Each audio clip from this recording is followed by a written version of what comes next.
Welcome back to our channel, where every discussion is a doorway to deeper self-reflection and transformation. I'm truly grateful you're here. Whether you're a returning friend or a first-time visitor, today, we are going to talk about something that will challenge your assumptions, stir your soul, and perhaps redirect your life toward a far greater horizon than retirement planning.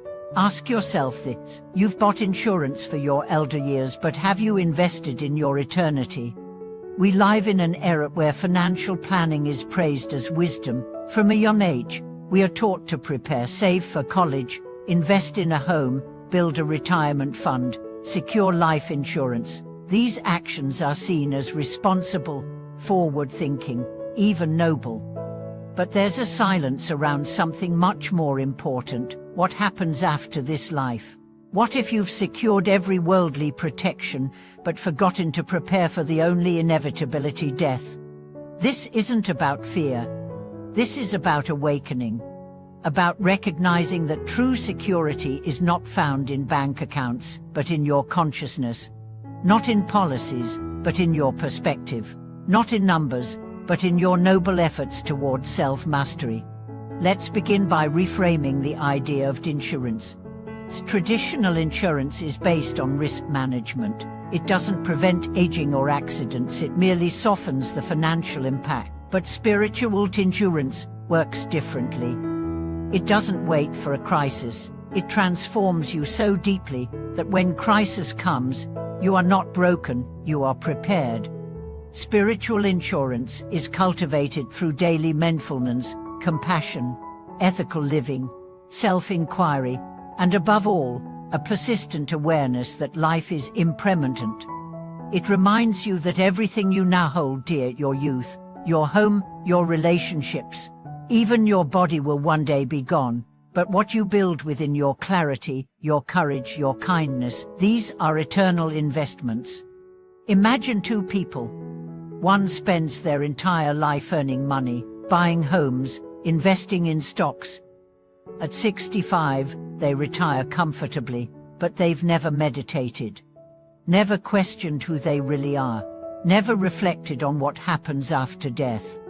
They die peacefully in their sleep, only to awaken in a realm shaped by their unexamined fears, desires, and regrets. The second person also earns and saves, but alongside financial planning, they cultivate spiritual awareness. They meditate daily, serve others, reflect on death, and refine their values. They die too, but with a clear mind, a fearless heart, and a sense of joyful readiness. Which one truly prepared for life? This isn't theoretical. Ancient wisdom and modern stories alike show us that death doesn't reward wealth, it rewards awareness. And the time to awaken is now, not later, not tomorrow, not when the kids grow up or the mortgage is paid off. Now, think of your spiritual life as a long-term investment. Every act of mindfulness is a deposit. Every time you forgive, you grow your spiritual equity.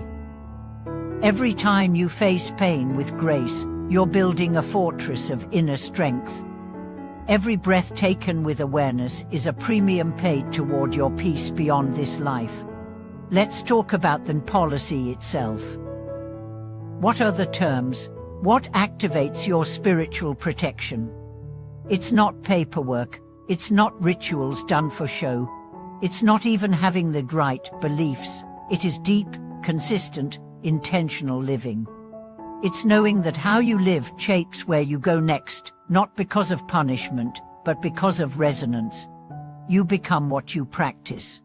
If you live with anger, you spiral into worlds of conflict. If you live with compassion, you rise into fields of light. The afterlife isn't a fixed destination. It's the mirror of your heart's momentum. There's a saying, you die as you live. And it's true.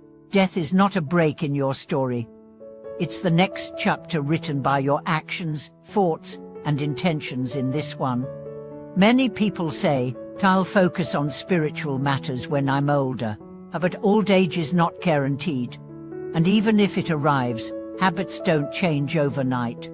A mind trained in fear or greed or distraction doesn't suddenly become serene just because you're 80. Spiritual habits must be formed now, when your choices are fresh, your will is strong, and your days are many. Here's another angle. Most of us have a backup plan for our money. But do you have a backup plan for your soul? Do you know what you'll rely on when your body weakens, your mind forgets, and your possessions no longer matter? What will comfort you then? What will carry you through that final transition? People often fear death because they've never made peace with life. They haven't faced its impermanence, its mystery, its sacred opportunity. Spiritual practice is not about escaping death, it's about understanding it so deeply that it no longer holds power over you. Let me share a powerful story. An elderly man once told his teacher, "I'm afraid to die."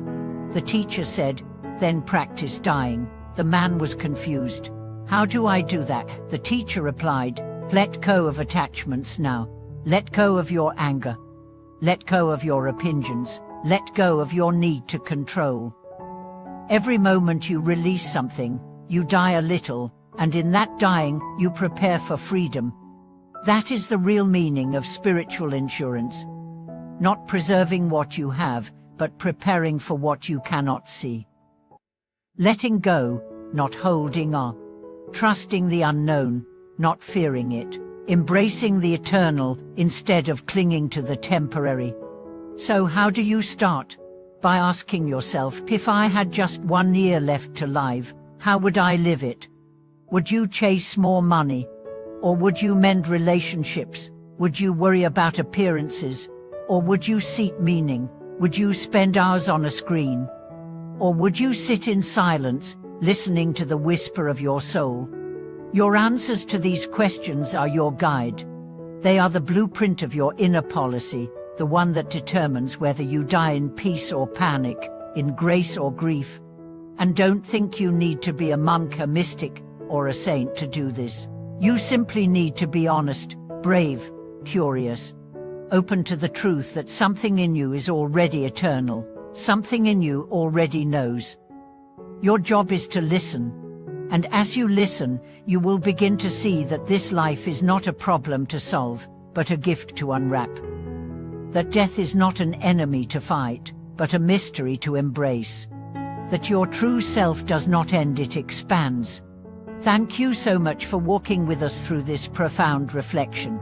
If something here touched you, please let us know in the comments. Share your thoughts, your fears, your hopes, and support this channel by liking and subscribing so we can continue offering guidance, light, and wisdom for all who seek. Thank you for watching this video. May your days be wise, your nights be peaceful, and your soul forever free.